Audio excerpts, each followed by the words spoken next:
Jaime, después de 17 años, eliminamos tu puesto, me soltó mi jefe sin pestañear. Vacía tu escritorio antes de que acabe el día. Me llamo Jaime Velasco. Tengo 54 años. Y hasta ese lunes por la mañana, era analista senior de sistemas en Sistemas Avanzados Velasco, en Zaragoza, Aragón. Durante casi 2 décadas, fui el pilar del departamento de informática. Desde los días del módem hasta la migración a la nube. 3 directores generales habían pasado por la empresa mientras yo me mantenía firme, formando a cada nuevo empleado, recuperando archivos perdidos, trabajando fines de semana y festivos, sin pedir ascensos ni palmaditas en la espalda. Así que cuando David me llamó a su despacho, con Verónica, de Recursos Humanos, ya sentada, supe perfectamente lo que se venía. El aire había cambiado desde hacía semanas. Lo entiendo perfectamente, dije, asintiendo una sola vez. Salí sin decir nada más, sin rabia, sin súplicas, solo silencio. De vuelta a mi escritorio, vi cómo los empleados más jóvenes me miraban de reojo, para después apartar la vista. La noticia volaba.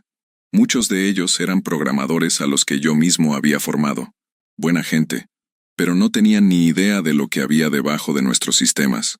No sabían navegar por el software personalizado que yo había diseñado, ni encontrar las credenciales de administrador escondidas entre capas de seguridad. Empecé a empacar mis cosas, con calma. Una foto familiar, la taza que mi hijo hizo en el instituto, el pequeño cactus que había sobrevivido 17 años bajo fluorescentes. Clara, del departamento de marketing, pasó por mi lado. Su cara era puro desconcierto. Jaime, acabo de enterarme. Esto es una barbaridad. Tú prácticamente levantaste esta empresa. Encogí los hombros. Las empresas cambian de rumbo, pero sin avisar. Después de todo lo que has hecho, su voz empezaba a subir. Gente empezaba a mirar. Está bien, dije en voz baja. No estaba bien, pero no iba a montar un espectáculo. Cuando me iba, David salió de su despacho a verme marchar. Ni un adiós, ni un apretón de manos. Solo vigilancia, asegurándose de que realmente me fuera. Lo que nadie allí se había molestado en notar durante los años es que me había convertido en la persona más importante del edificio. No porque fuera un genio, sino porque era meticuloso. Documentaba todo.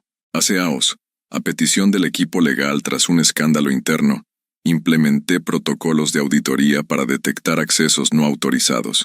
Y por supuesto, tenía copias de seguridad en mi coche.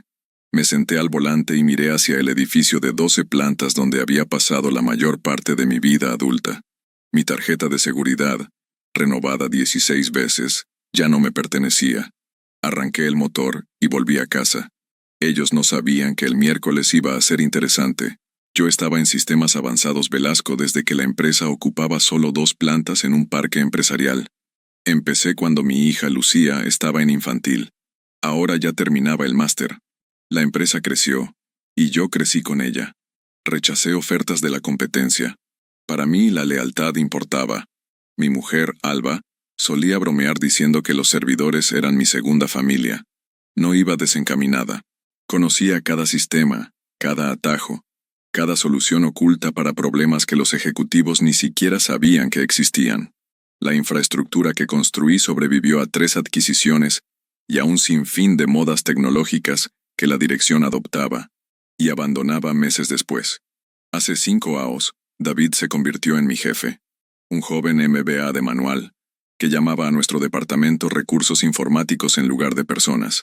Venía con ideas de eficiencia, transformación digital, palabras que normalmente significaban hacer más con menos.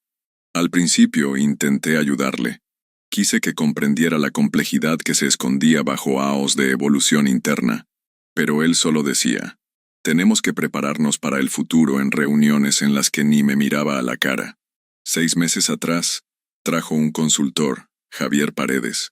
Traje caro, apretón de manos firme, y un título de Stanford bien visible en su perfil de LinkedIn. Siempre reunidos en salas cerradas, hablando bajo cuando yo pasaba cerca. 3 meses después, noté que mis permisos de acceso empezaban a cambiar. Nada escandaloso. Solo pequeños ajustes en mis privilegios de administrador. Pude haber protestado, pero opté por observar y documentar. Últimamente te noto raro, me dijo Alba una noche mientras tomábamos algo en la terraza.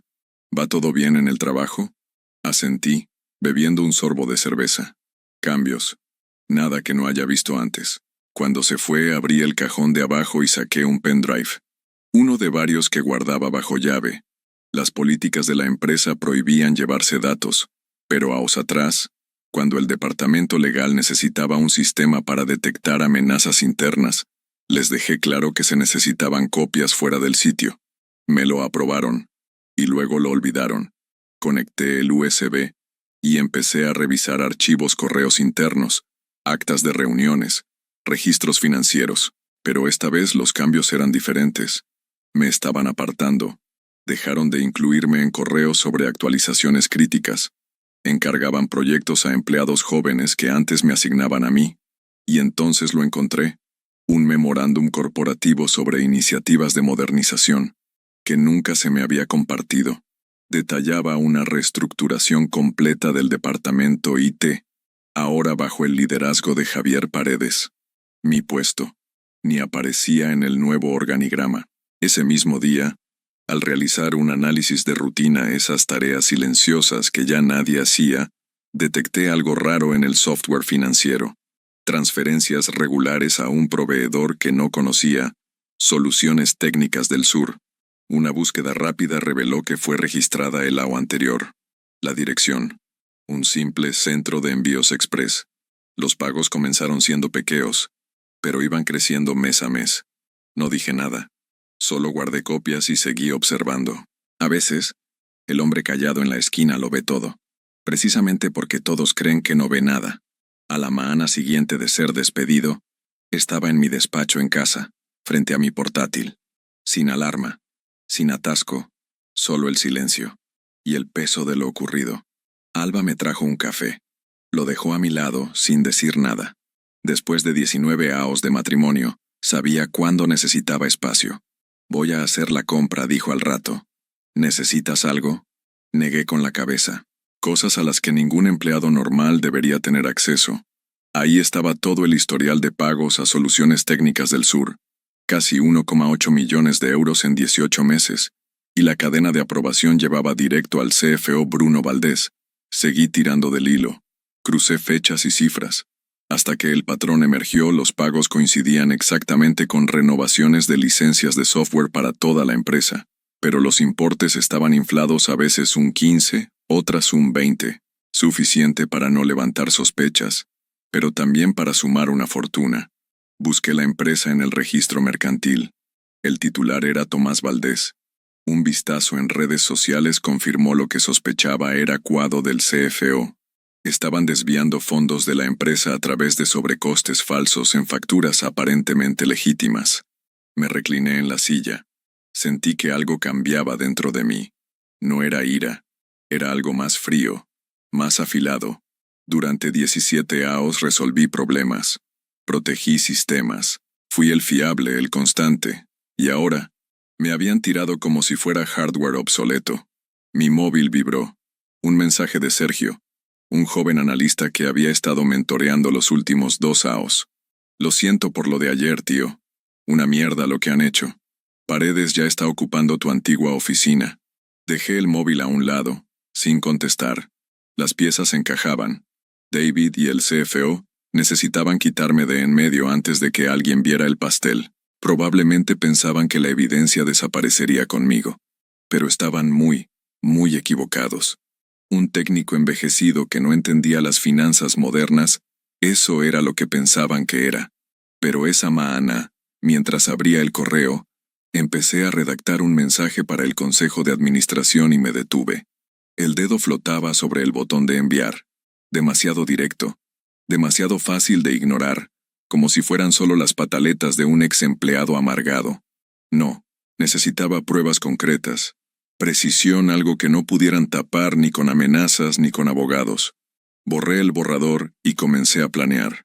Mañana era miércoles, día de reunión del consejo. Se presentarían los resultados trimestrales. Se aprobarían bonificaciones. El momento era perfecto. Cerré el portátil y caminé hasta la ventana del salón. Afuera, el barrio donde habíamos criado a nuestros hijos y construido una vida entera. Por primera vez desde el día anterior, sonreí. La mañana del miércoles me senté en el coche, frente a la sede de Sistemas Avanzados Velasco, observando a los empleados entrar por las puertas giratorias. En el asiento del copiloto, mi portátil, conectado a una cuenta de correo que había creado años atrás para pruebas de seguridad. Parecía un email interno de la empresa, pero no estaba en el directorio principal. Inrastreable. A las 9:15 en punto, envié mi primer movimiento un correo a David con el asunto irregularidades financieras, revisión urgente necesaria, y un resumen de lo que había descubierto sobre los pagos a Soluciones Técnicas del Sur. Incluí suficiente detalle para sonar creíble, pero sin mencionar el parentesco con su cuado. Si David estaba implicado, entraría en pánico. Si no lo estaba, investigaría. En ambos casos, yo ganaría información. A las 9:45, sonó mi móvil. Era David. Lo dejé ir al buzón de voz. Su mensaje. Jaime, tenemos que hablar sobre ese correo inmediatamente. Llámame. No lo hice. En lugar de eso, conduje hasta una cafetería, monté el portátil y esperé. A las 10:30, otro correo. Esta vez de Verónica, de Recursos Humanos. Señor Velasco, hemos recibido una comunicación preocupante que podría violar su acuerdo de salida. Le rogamos que cese todo contacto con empleados de Sistemas Avanzados Velasco y recuerde sus obligaciones de confidencialidad. Cualquier otra comunicación podría tener consecuencias legales. Así que esa era su jugada: amenazar, aislar, callar. El problema es que yo jamás firmé ningún acuerdo de salida. Al mediodía, fui al banco y accedí a mi caja de seguridad. Dentro, un respaldo antiguo pero con información clave que no estaba en mis discos duros habituales. Entre los archivos, protocolos de seguridad originales que yo mismo había diseñado, con registros detallados de quién accedía a qué sistemas y cuándo se hicieron los cambios. Y ahí estaba: Bruno Valdés había solicitado personalmente una ampliación de acceso a los sistemas de aprobación financiera. Hace 18 meses, justo cuando comenzaron los pagos sospechosos a Soluciones Técnicas del Sur. Al volver a casa, tenía 3 llamadas perdidas: David, Verónica y ahora, Javier Paredes. No esperaba que él se involucrara tan rápido. Curioso. En mi correo personal, un mensaje urgente de Sergio. Jaime, dicen que mandaste un correo loco sobre fraude financiero. Paredes convocó una reunión de emergencia. Lo están contando todo. Están bloqueando tu acceso a todo, incluso a los archivos antiguos. ¿Qué está pasando? Pobre chaval. Atrapado en medio del fuego cruzado. Le respondí escuetamente. No te metas, Sergio. Solo observa. A las 1500, sonó el teléfono fijo de casa. Uno que no usaba para negocios desde hacía años. Contesté, pero no dije nada. Jaime, soy Bruno Valdés. Su voz, calmada, controlada. Deberíamos hablar sobre tus preocupaciones. Creo que ha habido un malentendido.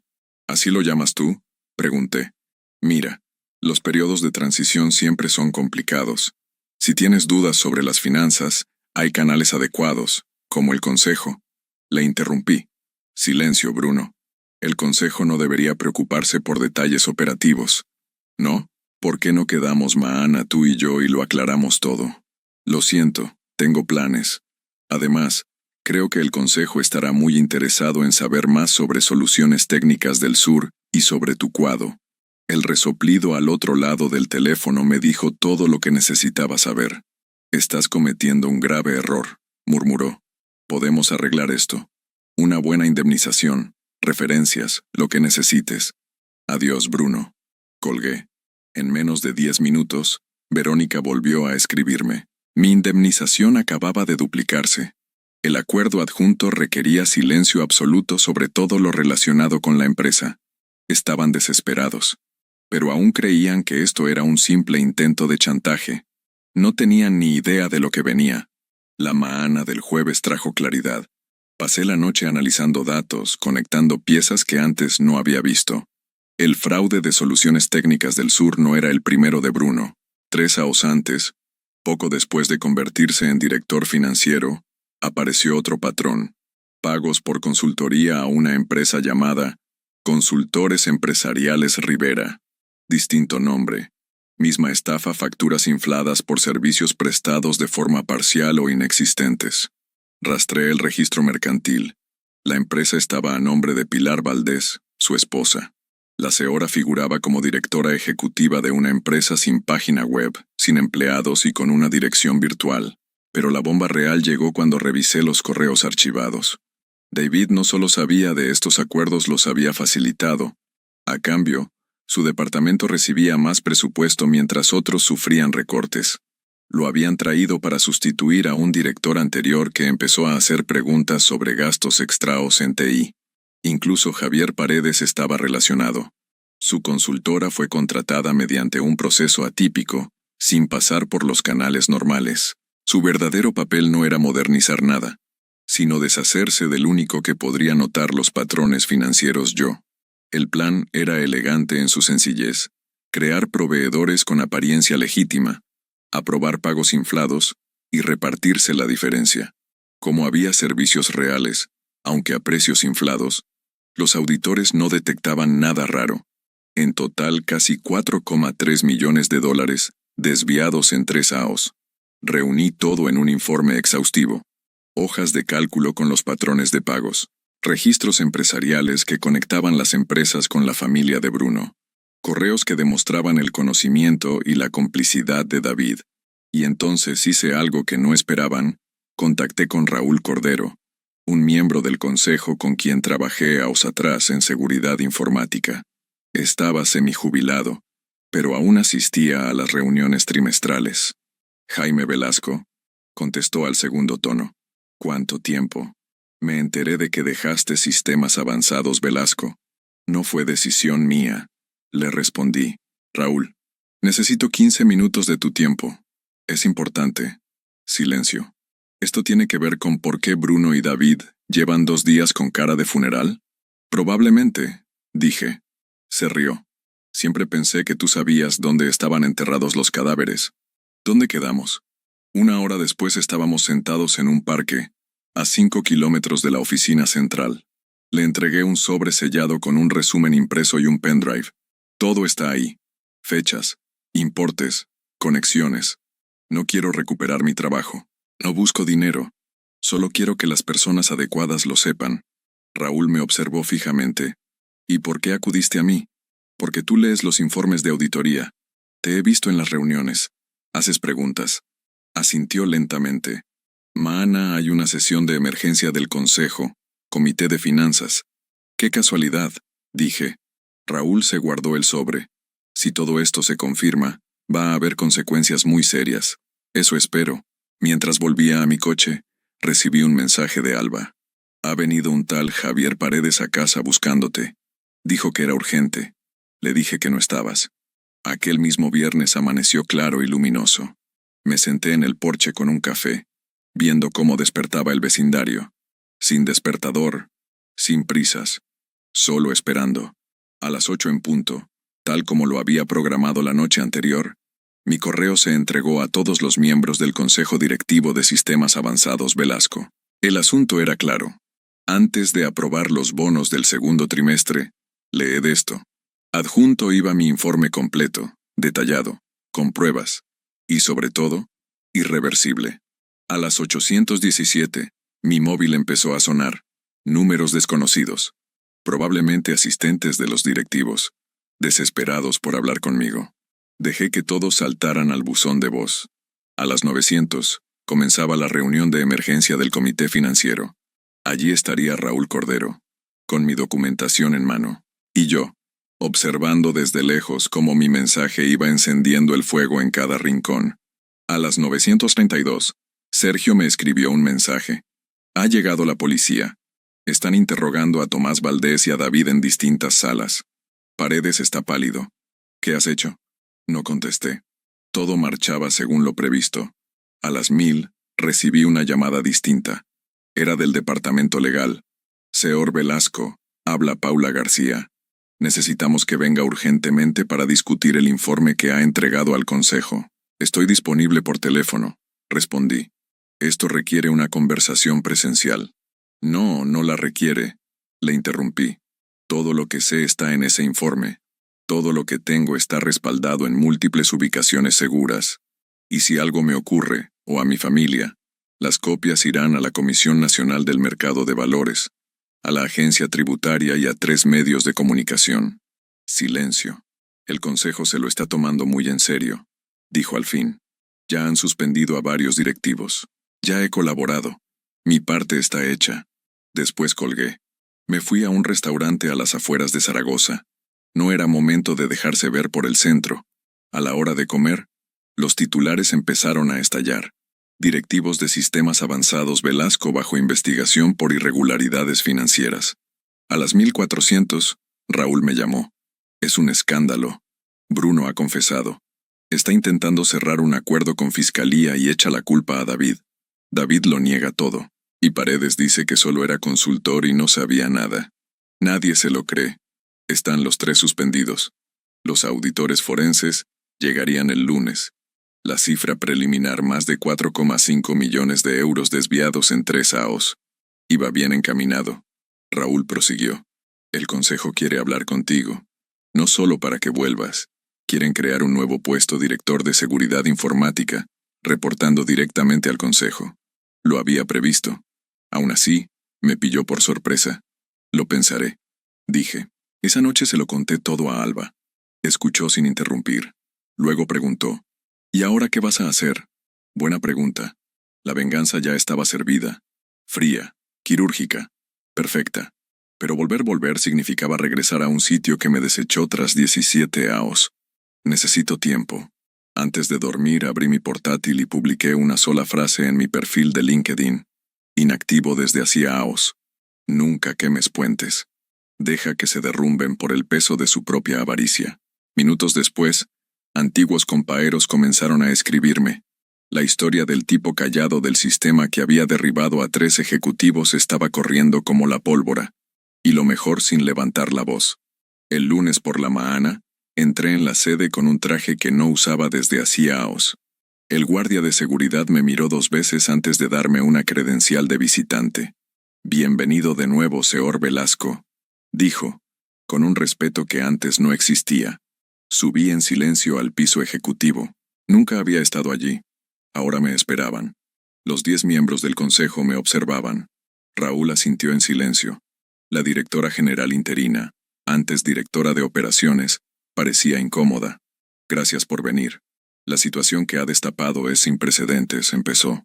Seguí en silencio. El fraude es incluso peor de lo que pensábamos. Ya se han identificado más de 5,2 millones de euros desviados.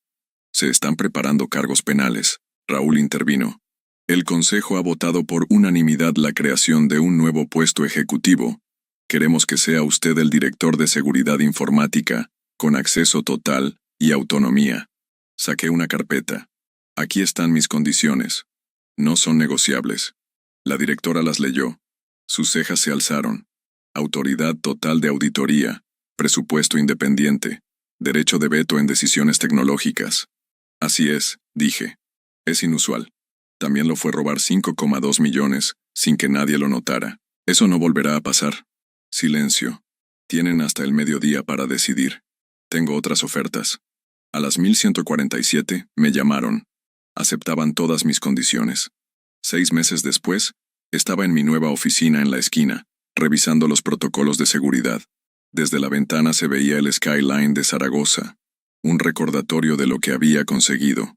Bruno Valdés se había declarado culpable. David seguía luchando contra las acusaciones. Paredes fue extraditado desde Brasil. La mayor parte del dinero fue recuperado. La empresa se salvó. Y mi antiguo equipo ahora me reportaba directamente. Había ascendido a Sergio, el chaval tenía talento. Solo necesitaba a alguien que lo viera. Un golpe en la puerta, Alba, sonriendo. ¿Vamos a comer? Asentí cogiendo la chaqueta. Al pasar por el departamento de informática, las conversaciones se detuvieron por un instante.